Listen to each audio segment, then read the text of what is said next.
Partially Examined Life relies on your support. To find out how to help in ways that are cheap or even free for you, check out partiallyexaminedlife.com/support.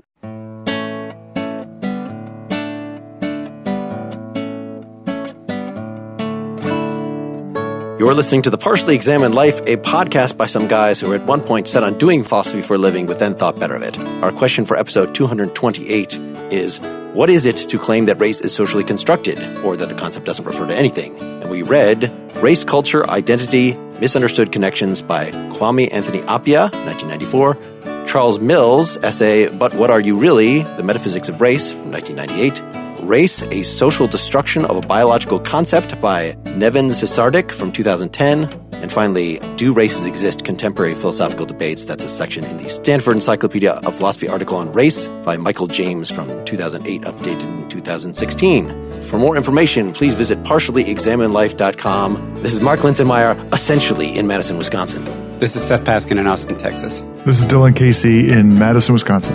This is Coleman Hughes, a black man in quotation marks in New York. Thanks for rejoining us, Coleman. All right, so maybe we should go around the table since we have four different sources here that have different emphases, and between the four of us kind of sum up what the theme is here, what we want to get out of the conversation. I want to make sure people look back to our episode 227 on social construction in general, because at least what I see us doing today is just applying the insights that we got last time, like from hacking, to what we're reading here. So we have two of the most famous black philosophers, Kwame Anthony Appiah and Charles Mills, that are both claiming in different ways that race is socially constructed.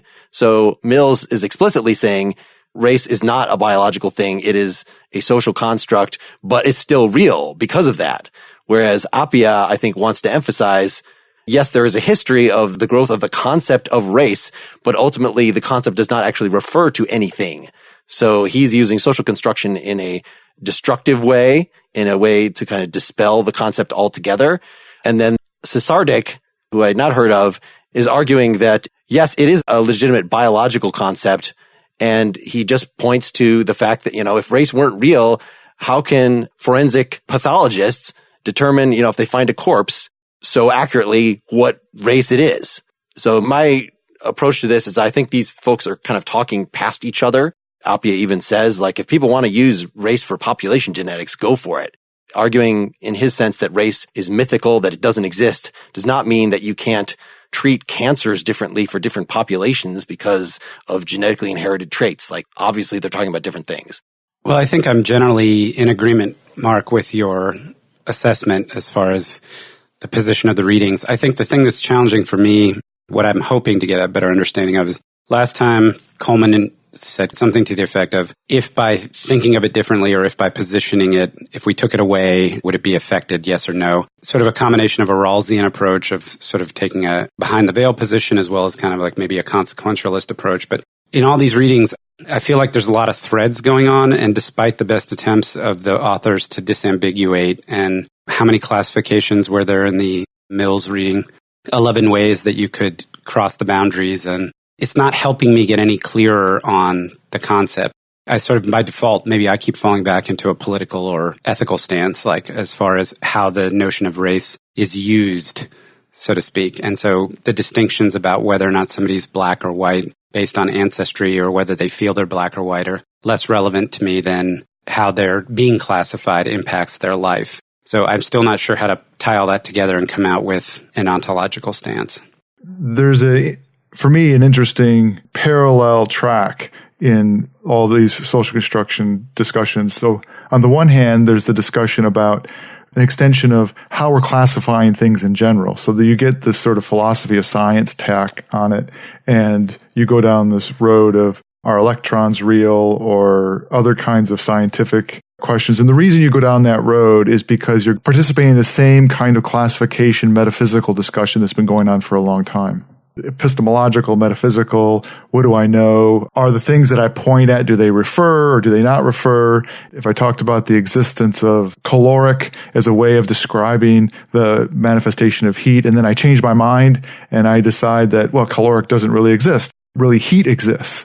Especially when I change my mind about these things or I refine something, I say that, well, atoms are the smallest thing in the world, but oh, hey, wait, no, atoms aren't the smallest thing in the world. There are other things that are smaller than that. What does that mean about the status of what I know about anything? That whole direction is part of it, and that's thinking about the way of classifying the world. And then we get into these questions that are, I'll just say, more personal and ethical, because they end up having dimensions of classifying things that end up having ethical dimensions about the choices we make in the world. And that when we say something is something one way or another, then would there end up being consequences for that, or people take there being consequences for that. And so to me, most of these articles involve, on the one hand, an explicit sort of trying to articulate what we mean by race, but then also pulling us to analogies about the way in which we talk about other kinds of classifications, both in the natural world, where it feels somehow a little less burdened, and also in the, say, the human world, in classifications that, again, try to give us a window into how we ought to understand race without the baggage associated with it. They do so to varying degrees of success. My first thought hearing this is that sometimes when people say something is a social construct, they're saying that, implying that we should construct the thing in question differently, that the way it's constructed now is bad ethically. So when people rail against gender being a social construct, usually they mean it could be constructed differently such that women have more power, such that we don't have these masculine stereotypes, etc. Other times people say X is a social construct. They actually don't want to get rid of the social construct. So with race, there are many people who will say race is a social construct, but I am a very proud black man. I'm not eager to get rid of my identity as a black man. And they'll have various justifications for that. For instance, I will be treated as a black man. The social construct is in the minds of a high enough proportion of the people around me that I benefit more from embracing it than I would from naively pretending it wasn't there. Whether or not you want to change a social construct, to me, it seems more coherent to say X is a social construct, let's change it, than to really push the fact that X is a social construct, but say let's not change it. That's rarer, but it's done. You don't hear people railing about the fact that states are a social construct or countries are a social construct. A, because it's kind of obvious that they're a social construct. We could have drawn the borders differently, but I think it's, most people aren't eager to make New Jersey twice as large. It's just not in people's minds, although, you might. In any case, the second thought I had is this word race, I think of as having two distinct dictionary entries. The first is a purely biological classification. It's the kind of phenomenon that population geneticists study. It's the domain in which you can get a follicle of hair and tell someone where their ancestors are from, the domain in which you could predict someone's likelihood of getting sickle cell or Tay-Sachs. And then the second dictionary definition of race is the one that we're almost always talking about all the time. It's the definition under which Barack Obama is routinely referred to as the first black president despite having a white mother. On the first definition, the population geneticists would just look at you befuddled and say, well, he's the first mixed race president. He's half Caucasian, half African. But the level at which we're normally talking about is that second, more clearly socially constructed category under which someone who's half African is called black. So I think it's useful to not conflate those two. So I think that part of it is trying to wrestle with the relative clarity or lack of clarity of the biological classification and what amount of information that brings us and how much it does. And then there's the theme, like in Appiah, about how, at least in the history of race, the way in which that kind of knowledge would be then leveled to create social context. You were bringing up the reality of a social construct and the notion that we might bring it up to undermine it. What I think is interesting about social constructs, and when we talk about whether there is this notion that, well, it's not really real if it's a social construct, and therefore that means it's, as you said, amenable to change. And this is something that Hacking brought up about the reason why we would classify something as a social construct. But over and over again, we also have the fact that social constructs are real in the sense they have real world effects. And I guess that's what your second classification is really pointing to. But I'm wondering how strictly parallel they are. Because at least for Sesardic, even though he doesn't say it, I feel like he wants to say, look, there is scientific knowledge to be leveraged in our understanding of these things that would inform our social context. Yeah, it's interesting. I read Sesardic first, or at least before Appiah, and he attacks Appiah definitely specifically and just thinks that most of these philosophers, they're making claims about science. They're making claims about whether it's a natural kind or not without any reference to the actual scientists. And, the way he put it, it sounded very sensible. When I actually got around and read the Appiah, well, he's giving a historical account. It's a very long historical account. So Sesardic says, look, the only thing Appiah considers is an essentialist view. Yeah, and that's just wrong. Yes. That there's a sharp distinction between the races and that they each have a different sort of essence. Why would you even argue against that? Nobody but the extreme racist hate groups or something actually has that in mind clearly, like that this is the spirit of the white race or whatever. But Appiah thinks that he's tracing a conceptual history. So he is like quoting specifically Matthew Arnold and Thomas Jefferson before that. And he even sees this in Du Bois. And he says that the concepts that we have today are inherited from these folks. They're kind of the pale shadows. They're the residue. They're the leftovers of these sort of full-throated. So yes, people actually did talk about race in this strong way. And it's interesting. He gets into, we had an episode on Herder, pretty much exactly what we are seeing in Nietzsche, this racialism and talking about the genius of the Jewish people and the genius of the German people and sort of how those different sorts of genius interact. Like this was how the intelligentsia of a couple hundred years ago talked about these things. So I don't know. What do you think about that Appiah's whole rhetorical strategy of getting at when people were at least clear what they meant by these things and then positing that, oh, the way that we talk about today is just somehow descendant of that? It's very easy to strawman the case for their existing races by only arguing against the essentialist version of the claim. That version would be black people and white people or Asians are fundamentally different. They all have an essence that is uniquely their own. Every black person shares that essence in common with all other blacks and does not share it in common with any whites, etc. It used to be a pretty common belief, but it's just obviously wrong at this point to anyone who's an observant person in the 21st century. There's no one trait, whether it's athletic prowess or intellectual genius, that's reserved for any one race. That's very easy at this point to debunk. And many people who say there are races are going to complain that you're strawmanning them if you only argue against the essentialist conception of race. There's a more nuanced conversation to be had. Often it goes under the heading of populations rather than race. For example, if this is hypothetical, I don't actually look at this data, but if it were true that human race started in Africa, but some 50,000 or so years ago split up for long enough for evolution to make my skin look as dark as it does and your skin look as light as it does, right? That's a material fact. And there are some other changes that happened there. Like if it's true, and I'm not saying that this is true, that a person with 100% African genetics is 20 times more likely to get sickle cell than someone with ancestors from Europe.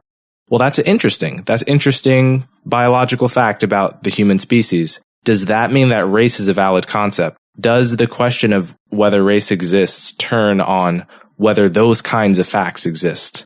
That's, to me, the meat of the conversation, because I know people who feel very motivated, in the bad sense, to deny that any such facts like that could exist, because they feel like if it's true that black people are many times more likely to get sickle cell anemia, that Jews are many times more likely to get Tay-Sachs, or facts such as that if those facts are true, then race is a valid concept, and then we're 2 inches away from Jim Crow. My perspective is the facts are going to be what the facts are about all those kinds of things. And I'm happy for population geneticists to study those kinds of things. And I think it's probably more responsible to call that population rather than race, just to avoid the confusion about whether we're making essentialist claims or, on the average, this type of person is more likely to get, more nuanced claims. And I also think you can preserve the idea that race is a social construct, even admitting all of those facts, because, like I said, we're just going around thinking of Barack Obama as black. That doesn't track really anything the population geneticist would think about the subject. I would love if I could say that these authors were purely speaking past each other in that, Sesardic is talking about the biological facts and Appiah and Mills are concerned really with an ethical claim. And I think that's a good way of characterizing the distinction, because maybe the whole pragmatist take on facts is like, what counts as a fact? It kind of depends why you want to know, right? So we covered this in many ways. Is France a trapezoid? For some purposes, it's approximately a trapezoid, but for lots of purposes, if you want to actually make a map or something, no, you need something more specific. So in the same way, if the reason that you care about race is because Mills seems to think as soon as you get separate but not equal. It's very hard to imagine a society in which there are races. He says this at the beginning of his article. He calls them, just imagine there's something, a quace. And it's just an arbitrary thing. Everybody is a member of a quace, but there is no hierarchical result from that. He finds that very difficult to imagine that any races in real society could be that you could have these sort of distinctions and that they wouldn't immediately be grasped upon by one person or other as reasons for establishing a hierarchy. The closest thing to me for that is something like other kinds of social distinctions we make, and the ones that come to mind are like regional distinctions. People talk about Midwesterners are all nice, right? So they'll have some kind of classification of the way they are. And then they'll have all kinds of stories about that confirm that that's true. And then they'll have some kind of classification. New Yorkers are like this, and people from the South are like that, and people from California are like this. It's possible that there's some kind of truth to some kind of average about some of these things. Or it could be just that there's confirmation bias, that people have stories they tell about themselves and about their experiences. Those seem to have classification roles that are, look, we just don't make laws based upon them. We don't have a history of making laws based upon them. Maybe I'm in Seth's camp on this, that one of the underlying currents is when we make these distinctions, what the end game is for the use of them. Not just how they're, rough and ready ways of breaking up the world, but there end up being substantive consequences to it. And not all distinctions are that way. Yeah, and that's the point he's trying to make with the quace example. He talks about imagining Q1, Q2, or Q3, a classification for society, but it's not hierarchical, it's horizontal. You just arbitrarily are put into one of these classifications when you're born. And by the way, it's not related to what your parents were. So if your parents are both Q1s or Q1 and Q2, it doesn't mean you're going to be either one of those things. What he's trying to get to is, and I think this is one of the more powerful rhetorical moves in the piece, is he's talking about filling out forms. When we fill out forms, at least in the United States, I don't know what it's like in other countries, but there was a big to-do about the census recently, the U.S. Census. But the idea is that we're constantly putting what our race is. When you're answering a survey, when you fill out a form, when you apply for a loan. And it's not arbitrary why you're being asked to self-classify in one of those things when you apply to college, right? It's not simply because there's some kind of classification system in place that it's important, for everybody to have on their little ID card, whether they're black, white, yellow, red, whatever the cliched categories are. It's the fact that there's meaningful impact to your life and the broader society of how you answer those questions. So those categories were instituted, obviously, I think, to attempt to get data on first, and then second, rectify social imbalances in terms of representation and college and jobs and things like that. There's already a whole history and a whole use for these classifications in place. And what he's trying to point out is we don't even think about it. We just sort of answer these questions. We're inculcated to self-identification with a racial classification that has all kinds of meaning and import for us. And it's just something we do kind of unthinkingly. So the point of the quace to me was to kind of tease out this idea, do you realize what the significance is of that process? And then, of course, he's going to go through and start looking at all of the various things that influence it and why people self-identify and ancestry and all the various other things that go into it. Hey, let's stop for a minute. We got a good load of sponsors today. Today's episode of PEL is brought to you by Native, creating safe, simple, effective products that people use in the bathroom every day. I got to try Native's deodorant. It's formulated without aluminum, parabens, or talc, and filled with ingredients found in nature, such as coconut oil, shea butter, acting as a moisture and emollient, and tapioca starch to absorb wetness. They have a wide variety of enticing scents for men and women. I got one of their classic deodorant scents, lavender and rose. I like the fact that it went on smooth and had a mild, pleasant scent. Also, it worked, doing the deodorant job with ingredients found in nature. Other classic scents available all the time are coconut and vanilla, cucumber and mint, and eucalyptus and mint. Native also releases new limited edition seasonal scents throughout the year. For those with sensitivities, they offer an unscented formula and a baking soda-free formula. Native creates products with trusted ingredients and trusted performance. Less is more with Native. Fewer, simpler ingredients so you know everything that's in your deodorant. Their products are never tested on animals, and they always have free shipping and returns. You need to hear more? Go and check out their 8,000 5-star reviews from their customers. There's no risk at all to try. For 20% off your first purchase, visit nativedeodorant.com and use the promo code PEL during checkout. That's 20% off your first purchase by visiting nativedeodorant.com and using the promo code PEL during checkout. If you are still using one of the big wireless providers in 2019, what are you paying for? You're paying for the expensive retail stores, the inflated prices, the hidden fees, and you don't feel like there's any competition. They know you'll pay. But there is a Mint Mobile. They provide the same premium network coverage you're used to, but at a fraction of the cost because everything's online. Mint Mobile saves on retail locations and overhead and passes those savings directly on to you. So I've been using this multiple months. It actually makes use of the T-Mobile network. So it's very easy for you to see if it's going to be better or worse than what you're using right now. Just look online at the coverage areas of the major networks. I have never been able to visit my father in rural South Carolina and get any kind of coverage at all. And I'm very excited that I'm going to be able to do that finally with Mint Mobile. So it's the kind of service you're used to, but you can cut your wireless down to just $15 a month. And that includes unlimited nationwide talk and text. Stop paying for unlimited data you'll never use. You choose between plans with 3, 8, or 12 gigabytes of 4G LTE data. You use your own phone. Keep your same phone number, all your existing contacts. It is very easy to sign up. So get your new wireless plan for just $15 a month. Get the plan shipped to your door for free. It's really just them sending you the SIM card, but it comes in this cool box of a hat and some socks and some other paraphernalia.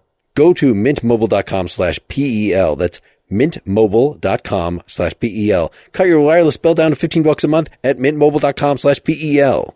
So the other day I was in my local compounding pharmacy talking to my favorite farm tech, Veronica. They only carry the highest quality products. Now, I saw Hemp Fusion on one of the shelves, and I mentioned that I had been using Hemp Fusion Sleep and that they were sponsoring the podcast. She replied enthusiastically that not only is Hemp Fusion a highly respected and often recommended brand there, but that she too had used Hemp Fusion Sleep with great results. So believe me, if Veronica and People's Pharmacy say it's good, you'd better believe it. Hemp Fusion offers CBD plus omegas and terpenes to get you to 100%.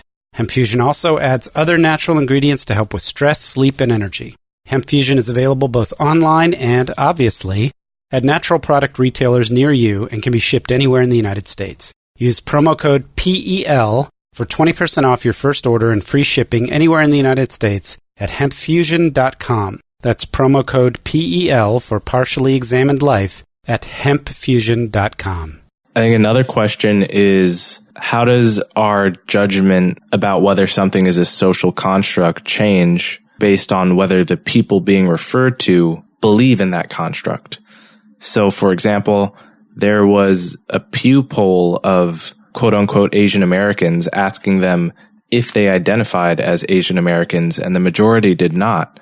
They identified as what we would think of as a subcategory: Japanese, Chinese, Taiwanese, etc. So that's a category, it seems, that is somewhat manufactured from the top down. It was less of a bottom-up natural occurrence. Hispanic was also this way. That was not a thing 100 years ago, grouping Dominicans and Mexicans together as if they felt they had very much in common.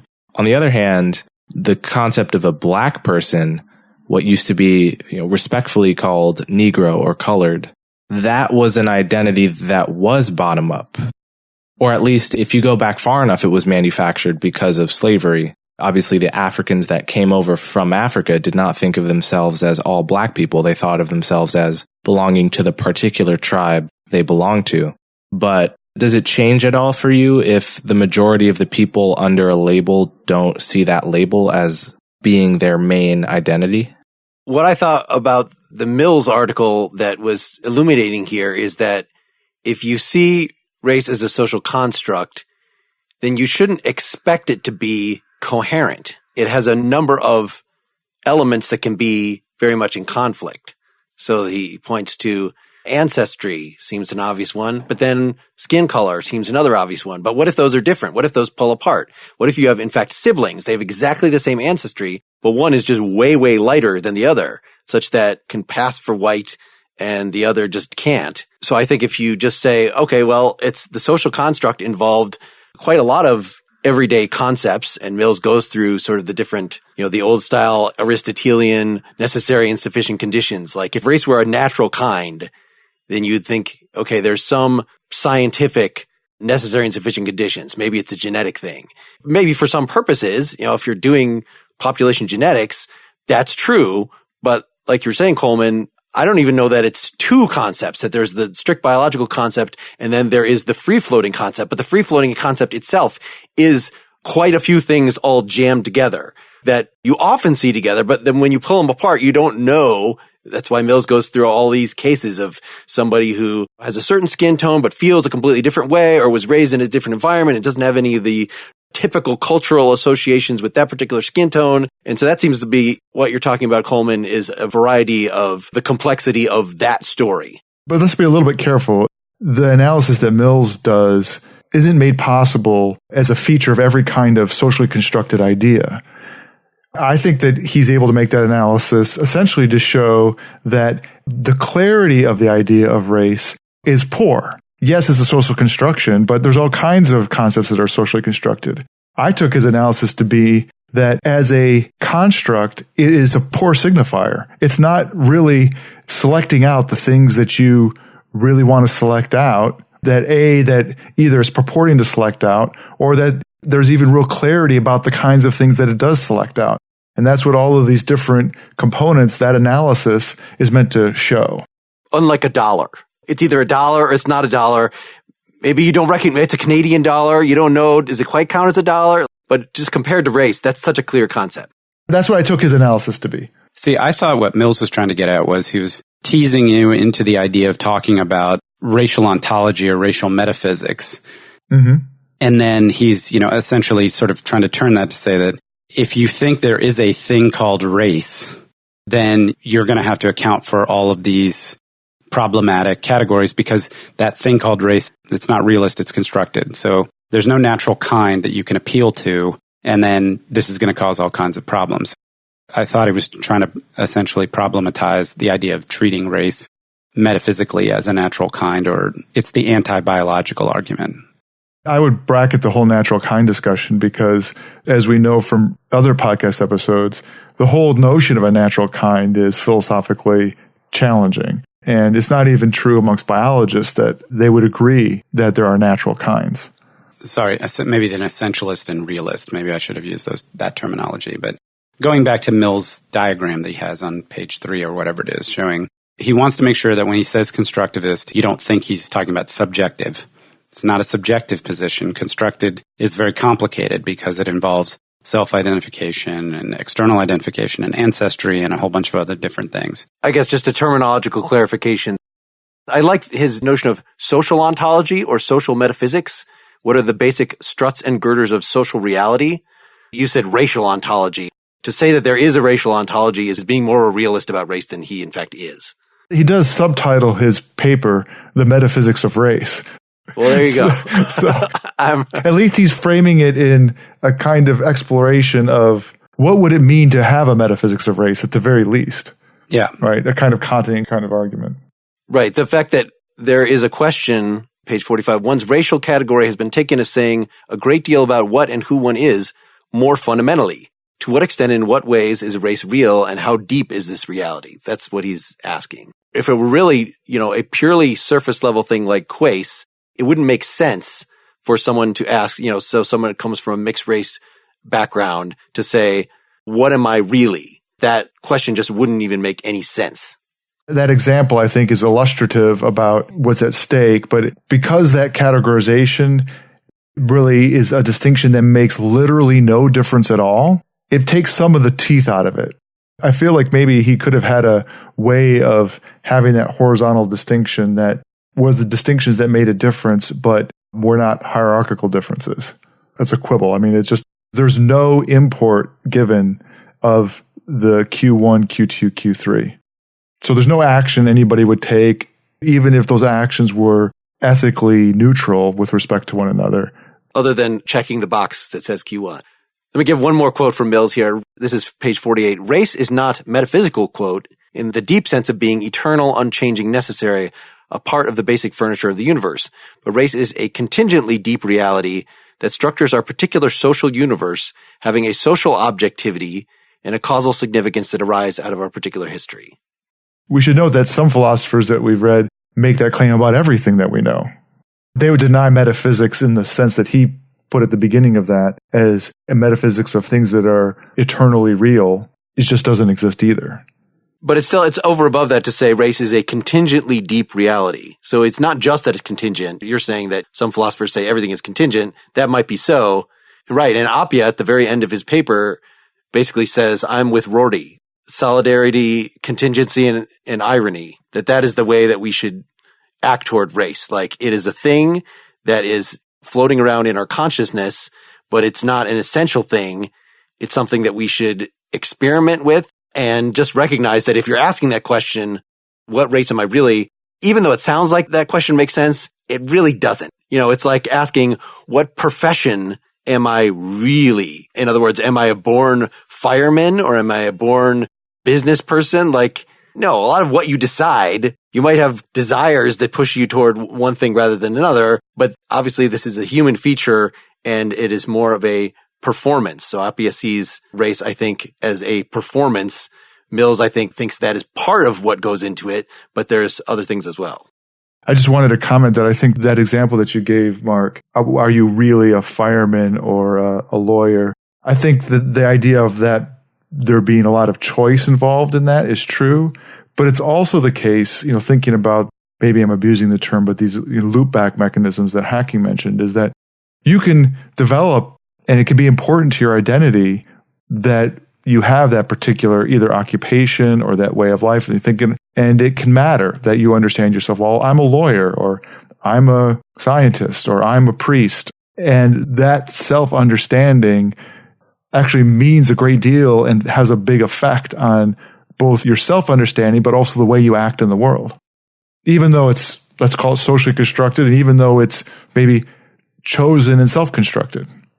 I wonder how the conversation about race being a social construct at all links to the phenomenon, which seems to not be as much in the news now as it was like 2 years ago, of transracialism. Like Rachel Dolezal, the NAACP woman who, by her parents' account, is white and has been her whole life, but by her account is black because she, quote, feels black, has chosen to live black. I don't know if these phrases I'm saying refer to things, but that's kind of the crux of the issue. Is living black, is that a sentence that has a meaning? Is feeling black a sentence that has a meaning? Rachel Dolezal caught so much heat for her claim to be black.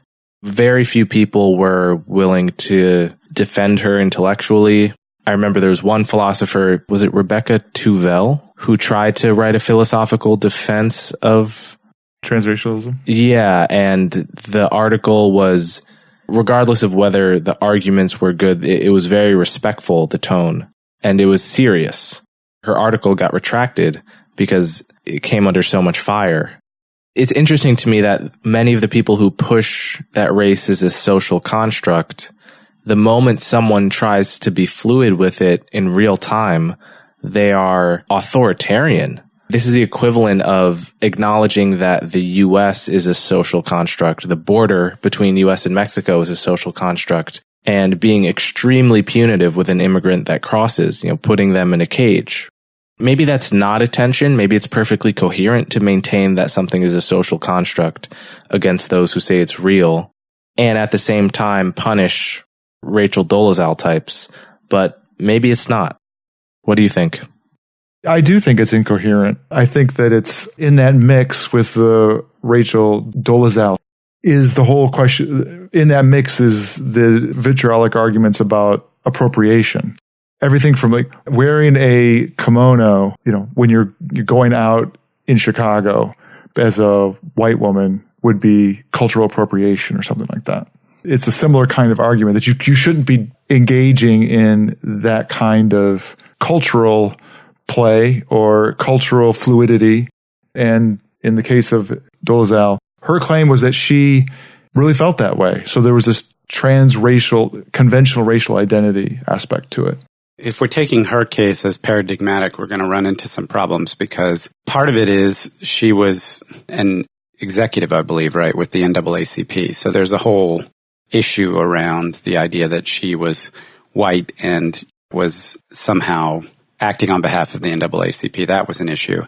But Coleman, doesn't this get back to what you said at the beginning, where part of the other challenge with her case was that the fact of race, the biological underpinnings, quote unquote, of race, and the idea of race, that really where she was transgressing was just essentially saying, I'm choosing not to identify with my biological designation, my genetic, biological is maybe not the right word, my genetic. There's also kind of an uproar around you can't choose to be from a part of the world or from an ancestry that you're not from. You can't choose that to appropriate not culture, but actual genetic lineage. I just feel like that was super confusing and conflicted, but I think obviously it teased out a lot of the stressors around the objections, the issues, the challenges, the emotions around that particular issue. That's an unusual case. It's weird because if I think of very, very, very light-skinned black people, another famous NAACP, actually the president of the NAACP in the early 20th century, Ben Jealous, very light-skinned, to the point where if you saw him, it would not at all be obvious that he were African American, particularly if he had a very short haircut so you couldn't see the kinks in his hair. It would not at all be obvious that he was quote-unquote black, as light-skinned as Rachel Dolezal. What is it that separates him from Rachel Dolezal?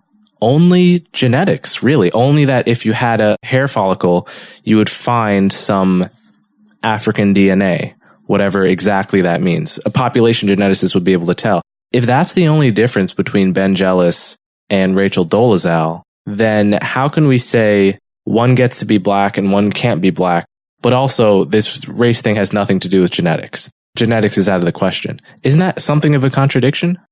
Yeah, and I'm brought to mind, I don't know if you guys saw the episode of Atlanta.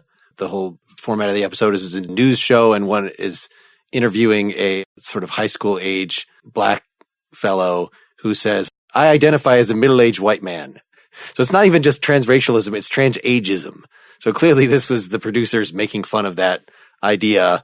And then also I was thinking about Dave Chappelle's black member of the KKK because he's blind and nobody's ever told him they can't bring themselves to ruin.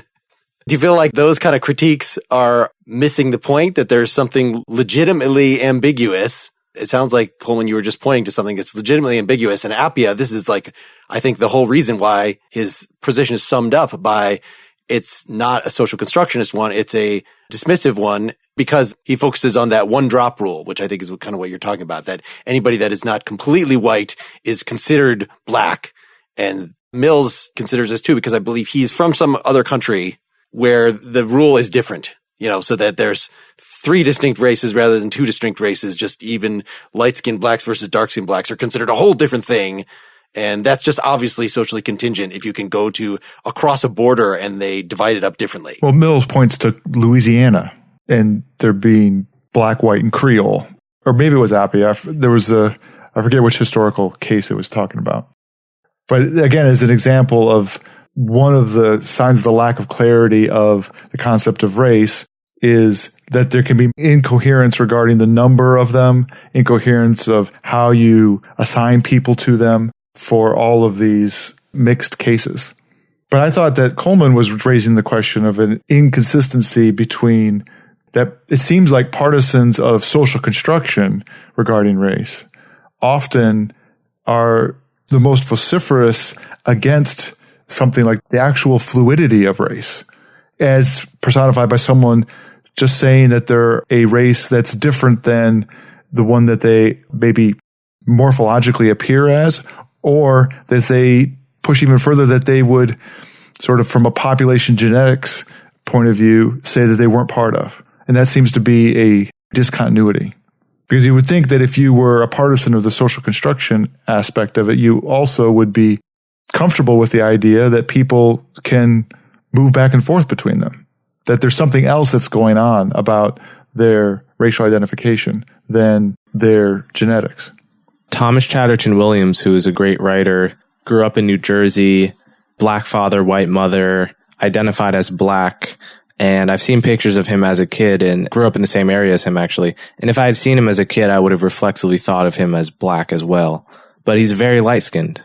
And as he's gotten older, he's sort of lost his little afro that he used to have and moved to France, where sometimes he's thought of as an Arab. Other times he's been around white people who have been saying racist things in his vicinity on the assumption that he's not black and wouldn't possibly get offended because he's light-skinned enough to, seem white in certain contexts. He writes about this in his new book, Self-Portrait in Black and White. He notes a couple things. One thing he notes is, we had this one drop rule in this country. If you were like 1/32nd black, you were considered quote unquote colored.